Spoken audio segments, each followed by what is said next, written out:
The NBA Gambling Podcast on the Sports Gambling Podcast Network is brought to you by Arctic Fantasy. Their company customers play just $5. You $75 bonus funds. You sign up with the promo code SGPN or the promo code NBA SGPN.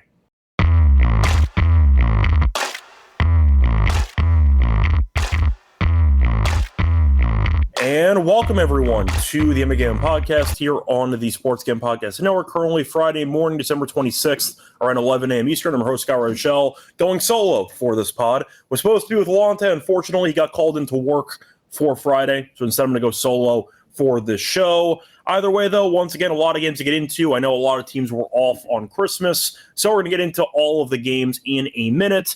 Before we get into that, though, a brief look at what happened yesterday on Christmas. I'd say a balanced collection of games. You had two very competitive games, two blowouts, and then one game that was kind of in between. First game was great. The Knicks came all the way back, beat the Cavaliers. A classic Cavaliers loss, which we've seen all season long. Up by a ton, can't get a stop, and they end up losing in heartbreaking fashion. Seen that many times before, but nice win there for the Knicks. The Spurs still own OKC. 3 wins against them in the span of about 2 weeks. And Wemby's still on a minute restriction. So Spurs, nice win, led basically the entire game, and they won by 15. Then you had the middle game, which was the Golden State game against Dallas, which in hindsight aged horribly because nobody really cared about that game. Both teams are not any good. So Golden State did win by 10, but that was definitely the, I'd say, least important game based on standings on the entire card. Got to see Cooper Flag. I guess that was why they had that game. Clay against Steph, I don't think anyone cares about, but either way, a nice win for Golden State. And then you ended up seeing the Lakers get blown out. Rockets won by 23. They buried them. It was never close. And then Redick had a meltdown in the post-game press conference, basically saying that nobody is really trying on this team. He threatened a very uncomfortable, is the word he used, practice. Good luck with that. I would pay money to see what JJ forces LeBron and Luka to do in practice. Until the star players play defense, it doesn't matter, and they can't guard anybody. But a nice win for Houston after getting embarrassed by the Clippers. Nice bounce-back win by them. Then you had what could have been game of the year between the Nuggets and the Timberwolves. Should have been straightforward. Nuggets led by 15 with about 6 minutes to go, give or take. Minnesota came all the way back and hit a crazy spinning, turning three-pointer in the corner to send the game to overtime. Then he got ejected in the overtime period, and you ended up seeing Denver win the game. Anto had 44. He had a great game before getting ejected, and then you ended up seeing Joker have one of the best games of all time. So Joker had 56 points, 16 rebounds, and 15 assists. It was unbelievable. I mean, nothing else to really add. He also forced the delay of game call on Ant with the early inbound pass, which was the second of the game, got a free tech free throw, and Ant, because he got mad about it, got ejected. So there you go. But Joker, once again, to read off the stat line, 56, 16, and 15. He's the first player to ever do that. So Joker had an all-time game yesterday, and they got the job done. Now, I want to point out my last point quickly. Look, Joker, I understand the idea of ring culture and how people want to recognize the importance of overall career success in terms of titles. I'm going to ignore that for a second. Look, Joker's a top 10 player of all time. Like, I don't really know what else you want to say. Some of it has to do with eye test as well.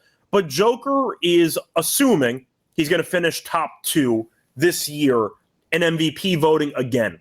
He is going to finish top 2 in MVP voting for 6 straight seasons.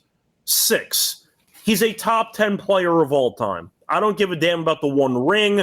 I don't care that other players have more rings. He's a top 10 player in the history of the league.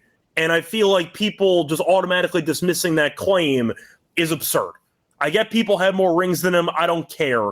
Watching him play, he's a top 10 player in the history of the league. That's my stance on that. But either way, I see D. Johnson mentioning AD getting injured. I will point out, it was pretty funny how earlier this week, Terrell and I acknowledged that AD is a free space on underdog because either he goes over or he voids because he gets injured. And AD got injured in the first half and voided on Christmas. So there you go. But either way, once again, pretty decent collection of games. You had a couple of close games, a couple of blowouts, and one game in between. But either way, once again, Joker having just an all-time great game to culminate the night was a perfect bow on the Christmas card for the NBA. Anyway, before we get into the card for Friday, a reminder that if you want to check out all of our picks and podcasts for SGPN, not just this show, but for every show on SGPN, check out the app. Download it for free in the App Store. Just type in SGPN, free access to all of our picks and podcasts. Once again, free to download. Check out the SGPN app in the App Store. So, moving on to the actual card here for Friday. Bunch of games on the card. We'll see how teams look with the, I don't want to say really break, but the point is the off day in the middle of the week. But for the first game, you have the Heat taking on the Hawks. Now, Hawks are laying 2.5. It was about 4.5, 5.5 overnight, and the over-under is 249.5. I believe that was 245.5 overnight. For the injury report, I see Bam is questionable for Miami. Hero is still out, and that's basically it. Jovic, though, is probable for this game. For Atlanta, you have no Porzingis. Gay is questionable, and Trey is active for this game. Now, we've seen Trey play in a couple of games this season. Since coming back from injury, they're 0 and they've given up about 9,000 points. So they can't guard anybody, and you're looking at Atlanta, who did lose a back-to-back set against Chicago. I'm a bit annoyed because I did give out I gave a giddy triple-double, which got there in about 2.5 quarters. However, I did go on a bit of a rant or a tangent about how annoyed I was that DraftKings removed the largest comeback market. And then, of course, Atlanta blows like a 17-point lead. And once again, that would have cashed that market, but DraftKings removed it. So Atlanta with Trey back can't win a damn game. Miami's been really bad. They have just been a mess. I mean, they were thriving earlier this season. They beat the Nets in one game. Besides that, though, they are currently 1-8 in their last 9. This team is falling off a cliff. Now, does it really matter? I don't know, because I don't trust either team. A very dangerous game to bet on if you are trying to find some action. Player props, I think, are the move in this game because the total's so high. So you can argue that, once again, this is going to be a track meet because every Atlanta game is, and you might just see a bunch of points. So if you want to go for example, Ware rebounds, if you want to go for even like Davion Mitchell assists or Trey assists, like I don't mind that type of stuff. But for the actual side, do I want to take Atlanta? Not really, but you know what? I think I'll do it. I'll take Atlanta at home. I need to see more from Miami. I understand that Atlanta's been a laughingstock since Trey came back. Great for my narratives, which I've been pitching for a couple of years, with Atlanta being better without Trey. But Atlanta had that game won. They still can score a bunch of points. Miami has just been a catastrophe lately. I'll take Atlanta at home. It's a division rivalry game. I think it's going to come down to the wire. But you know what? With Bam being questionable, I think Bam would be a big deal for this matchup. I'll go with Atlanta minus 2.5. Will I bet it? No, I'm not going to. This game is a pure prop game for me. I'll ignore the actual prediction for the side and for the total. I'd go over if anything. But I do think the props are where the money's going to be made for this game. I'll go for props like a Norm Powell monster game. I mentioned Ware already. If you want to go for Trey assists, I don't mind that either. But I do think it'll be a fun game. Should end up coming down to the wire. But I'll pick Atlanta, even though my thoughts on Atlanta are well documented. I'll go with the Hawks minus 2.5 and the over in this matchup. Moving on to the Hornets taking on the Magic. Magic laying 5.5. The over-under's at 230.5. Now, for the injury report for this game, of course, you still have no Wagner, as he's going to be out. Suggs is doubtful. Batadze's questionable. Basically it.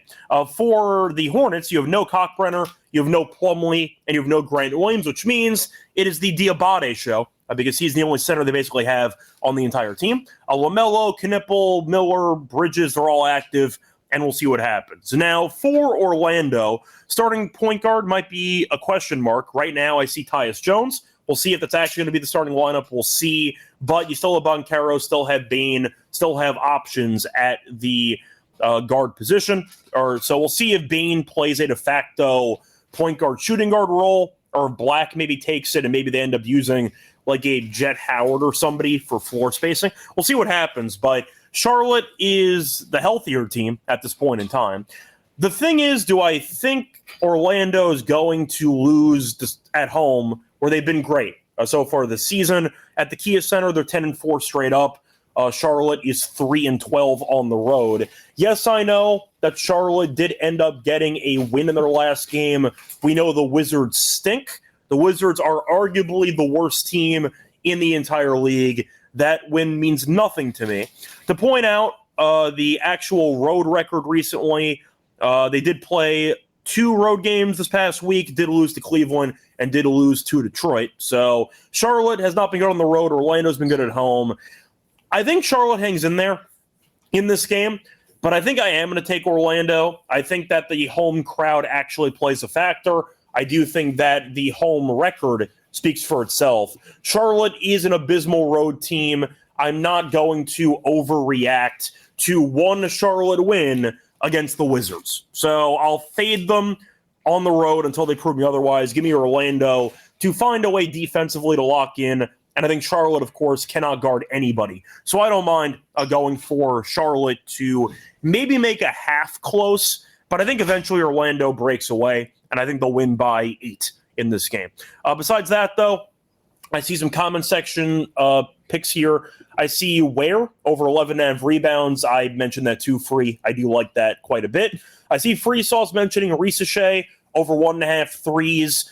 Look, Ricochet is a polarizing player because he gets some minutes. I am not a fan of him at all. I don't think he's very good. So if you want to back a player with usage who I think is not very good, then you can go with Ricochet over 1.5, especially with the total being about 250. But I don't think Ricochet is good. I'm not a fan at all. I've never been a fan of his game, and we'll see what happens. So there you go. My thoughts on Ricochet, I feel like, are pretty common. I think most people agree.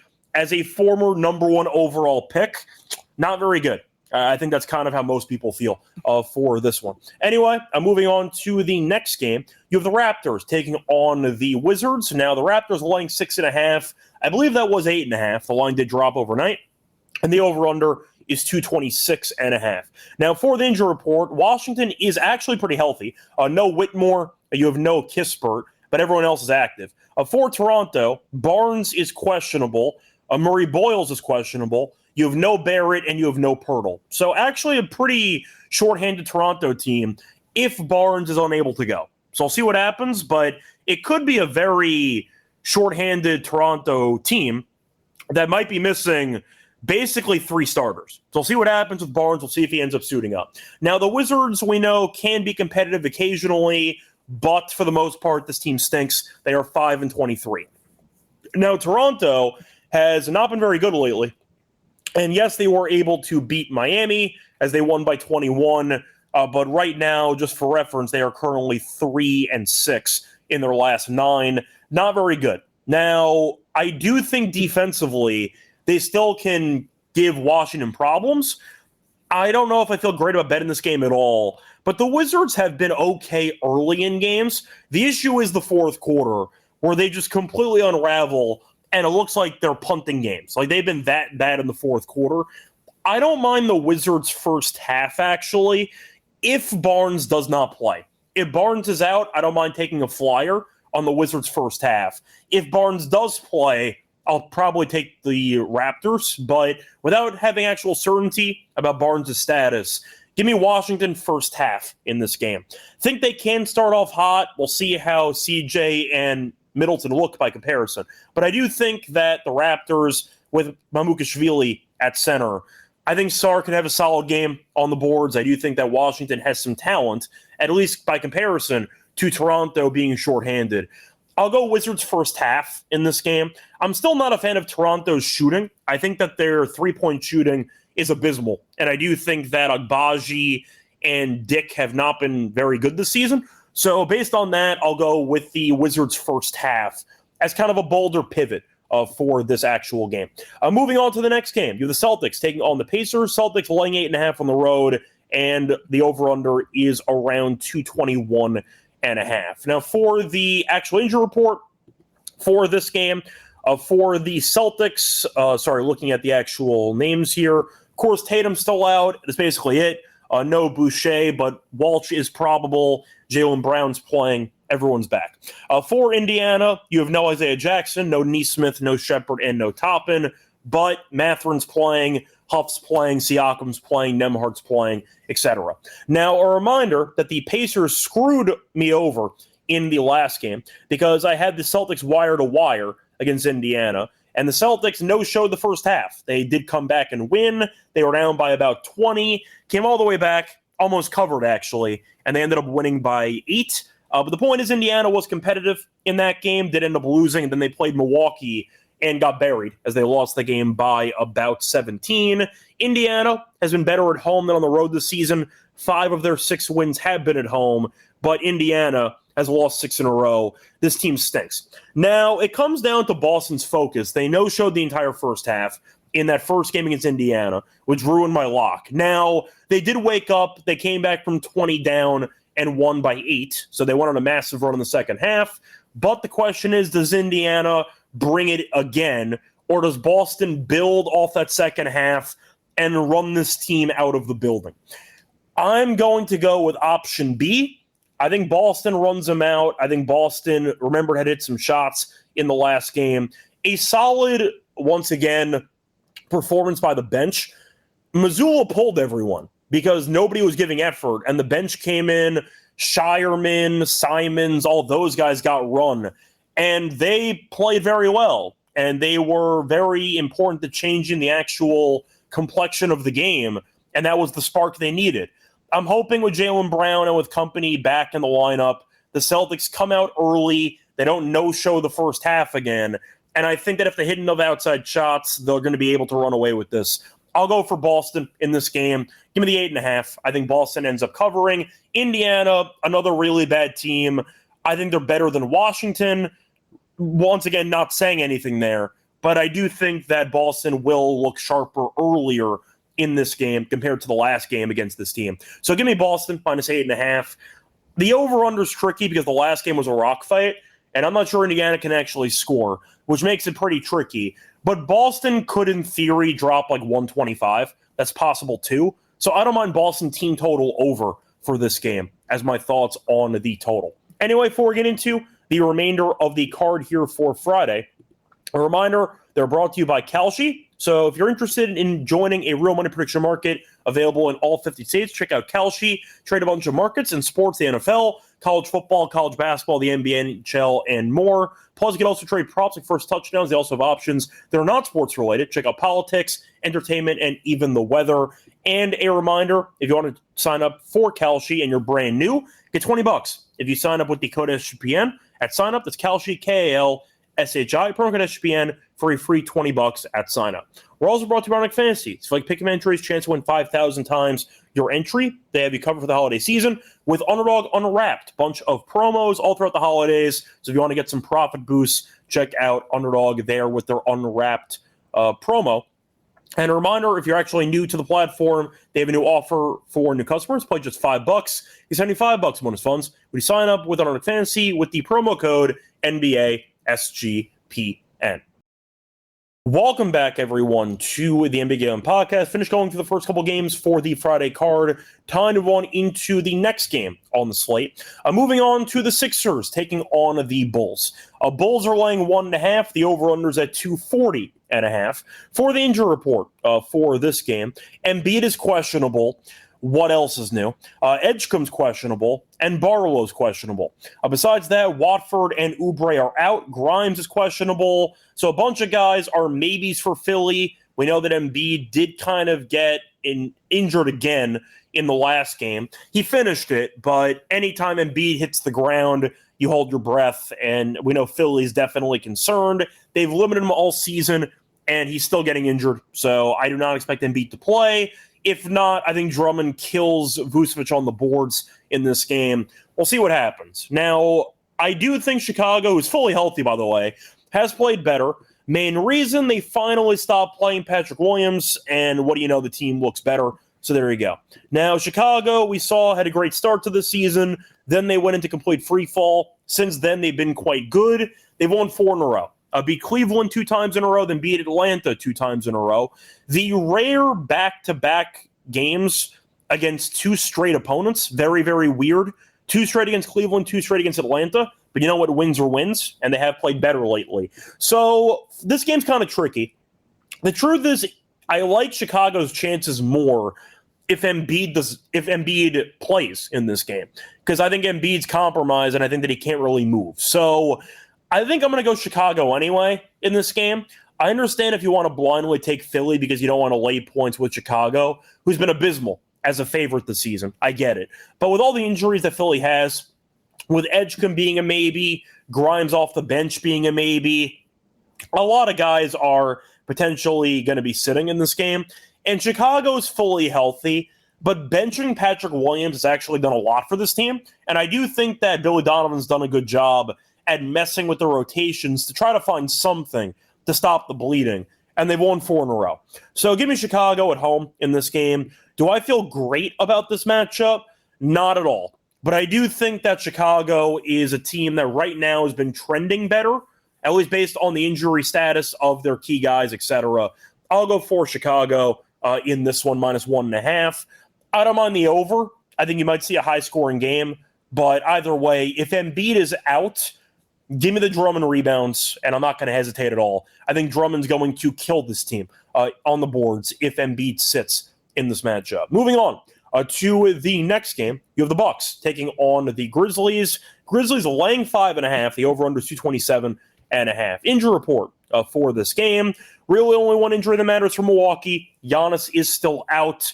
Trent is questionable, and Prince is out. But, of course, we know when Giannis sits, this team stinks, and Giannis, of course, is still out.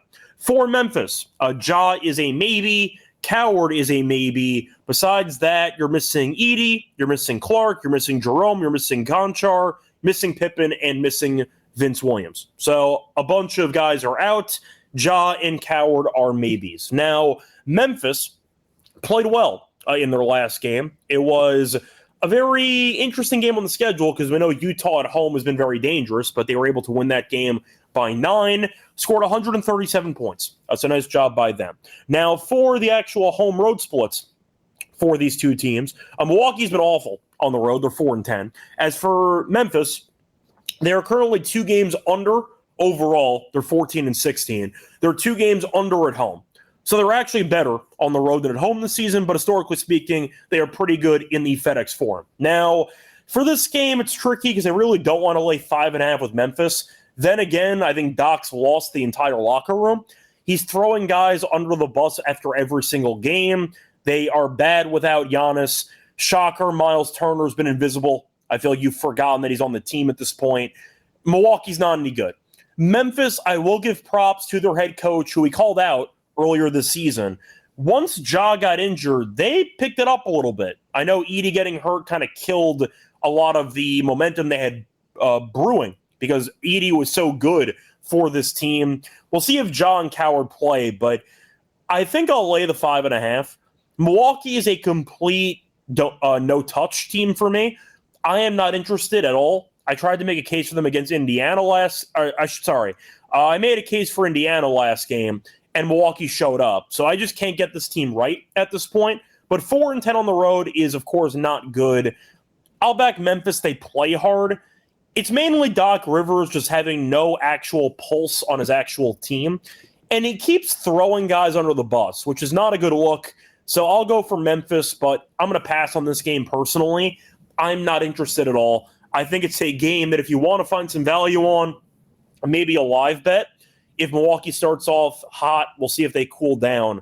But for the actual game, I have no interest at all in either team. But I'll go for Memphis because I trust them more than Milwaukee, as simple as that. Moving on to the next game. Suns taking on the Pelicans. Suns laying 5.5. The over-under is at 238.5. Injury report for this game. Suns are pretty healthy. No Grayson Allen. No Jalen Green. Besides that, though, they are fully healthy. For New Orleans, they are missing some of the usual guys, as Herb Jones and DeJounte, are still out.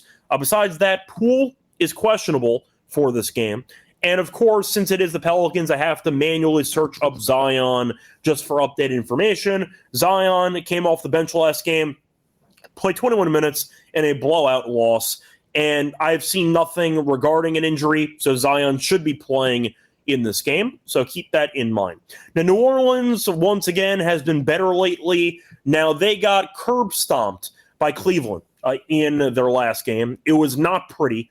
They got run out early and often, and they lost by 23 points. Now, for Phoenix, they have been kind of up and down lately. They have split their last 4 games, buried the Lakers by 24 in their last game. Lakers going through it, which I alluded to earlier in the show. But the Suns buried them. Dylan Brooks gave a high five to LeBron. LeBron got pissed off, and that was the best trolling job by anybody this entire season. But Phoenix is 16-13. This team's good. New Orleans has gotten better recently, and they're better at home than on the road. Phoenix did win the first game back in November by 23 points. Line did jump from 3.5 to 5.5. Update, by the way, Phoenix only 3 games back of the Lakers for first place in the Pacific. So the Phoenix, once again, playing good basketball at this point. But for this matchup, it's tricky because New Orleans has been better lately, and at home the crowd seems like they actually give them a decent advantage. However, they still can't guard anybody. Look, I love Derek Queen. I think Queen's a very entertaining player. I've given the Pokemon comp before that basically Queen is the first evolution of Charizard. You have him, then you have Shengun, then you have Joker. That's the evolution stages, and Queen is definitely at the beginning stages. He's an abysmal defensive player, which is fine. I mean, Shengu's not a great defensive player. Joker's not a great defensive player either. But Queen's defense around the paint is awful, and it's a big reason why the Pelicans get torched on defense. They can't guard anybody anyway. We know Jordan Poole has never been a good defensive player. Zion's never tried on defense. But they have no rim protection at all. So if Booker gets downhill, gets to the line a bunch, Booker can maybe go for like 35 in this game. I'll back Phoenix. I just think they'll get more stops over the course of this game. Yes, I acknowledge New Orleans has been better lately, but defensively, this team is an absolute mess. And I know that Queen's a rookie. He might get better at it. But Queen defensively as a rim protector is just not good. I'll put it that way. So give me Phoenix to win this game and cover. Yes, it's on the road. Yes, it might be tricky. But I do think you're looking at a spot where Phoenix defensively is objectively solid. They're a good defensive team. I'm curious who Brooks is going to guard in this game. If you want to throw him on Trey Murphy, I don't mind that idea. I think that actually makes some sense. So we'll see what happens, but I do think that the Suns defensively will get enough stops to win this game and cover. Give me Phoenix minus 5.5 in this matchup. Moving on to the next game, you have the Pistons taking on the Jazz. Now, for this game, we know that Detroit is a massive favorite. They're favored by about 9.5. The over-under's at 243.5. For the actual injury report for this game, Detroit, you have Holland, who's questionable. That's it. Everyone else is active. For Utah, you have no Niang, but that does mean that Nurkic and Laurie are back in the lineup.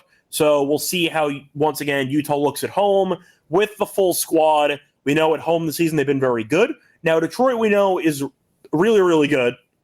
And with Oklahoma City falling apart lately, Detroit is only 1.5 games back of the Thunder for best record in the league, which I feel like people haven't really noticed. The Thunder were being talked about as a team that could break the win record, and this team is doing all this stuff. Detroit's only 1.5 games back in the standings for best record in the league. They have been incredible. Now, Utah at home makes it very difficult because Utah has been so good ATS at home.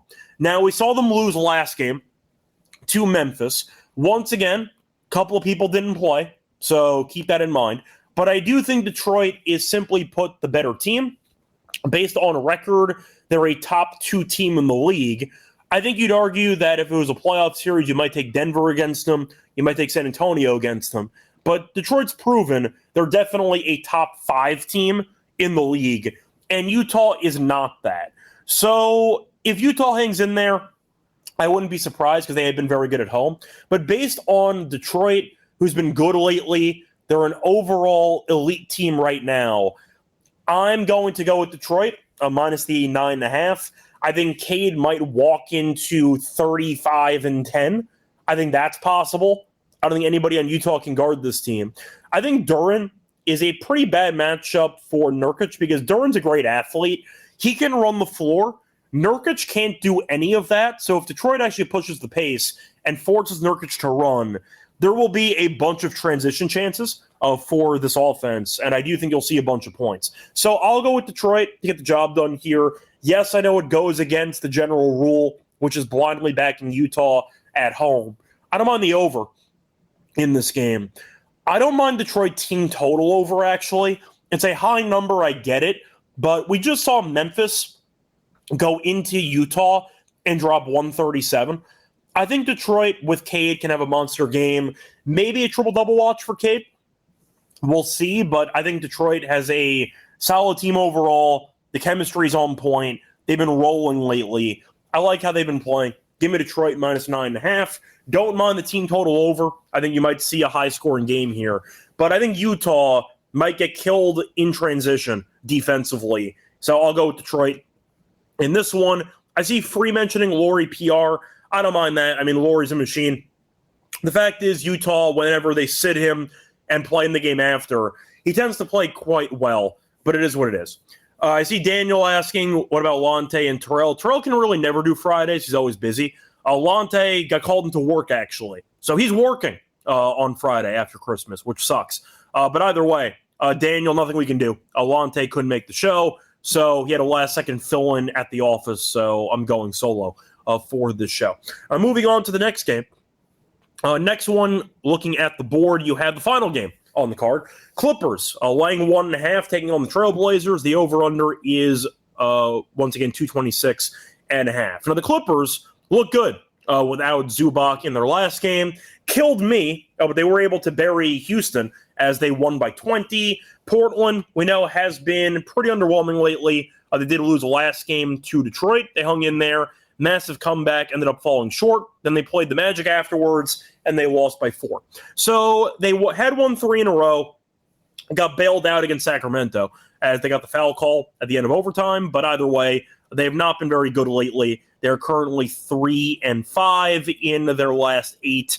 If you want to go back even further, they're currently 4-8 in their last 12. Not pretty for Portland. Now, the Clippers, once again, we'll see how they look moving forward. They look good against Houston, a very good win. Then again, they are 3-13 on the road. So they have been a lot better at home than on the road. Portland has been equal in both. They're currently 5-8 at home, and they're 6 games under. So basically the same team, home and road. Clippers, though, did win the first meeting back in October as they won by 7 on the road. So there you go.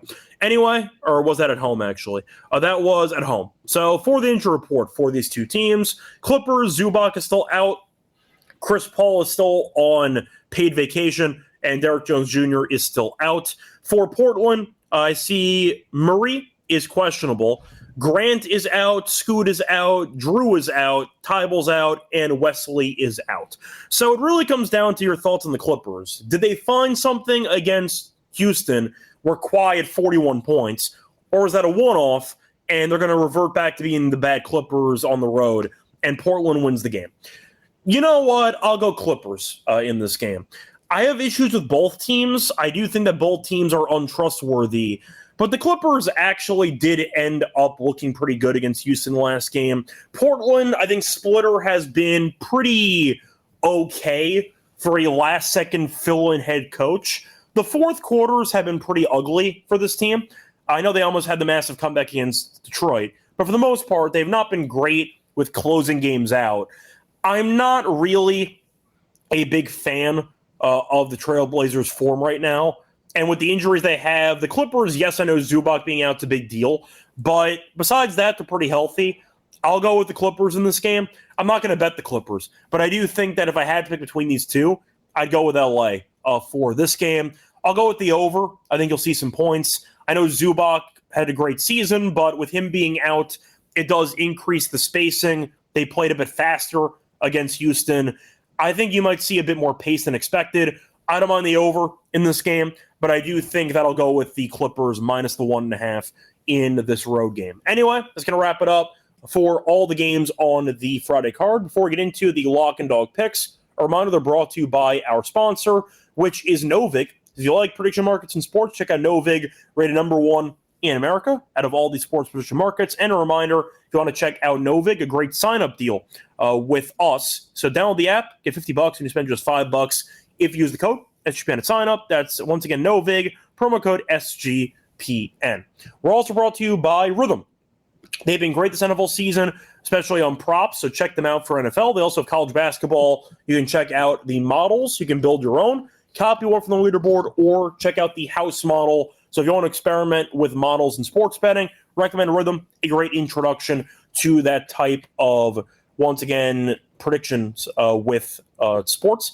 But a reminder, they also have a lot of options when it comes to props. So for the NBA tonight, looking at the actual props they do like, let me just see if there's anything that catches my eye too. What do they like in this one? Sorry, just looking around here. So for the actual games, let me see what they like from a smart signal perspective. Smart signals, by the way, are their favorite plays, so to speak. They like the under 231.5 in the Magic Hornets game. So there you go. That's one play that Rhythm does like. They project 229.4. They like the under in that game. But a reminder, if you want to check out Rhythm and you're new to the platform, there is a sign-up deal. So if you use the code SGPN25, when you download the Rhythm app, that once again, it's Rhythm, RITHMM. You'll get a nice 25% off your first month. That's Rhythm, promo code SGPN25 for 25% off your first month. Welcome back, everyone, to the NBA Gamble Podcast. Finish going through all of the games on the card. Time to go into the lock and dog picks. So for the lock, thinking of what I want to go with, actually, for this game, or for the slate, because I was wondering if I wanted to go with props on the card today compared to the actual sides.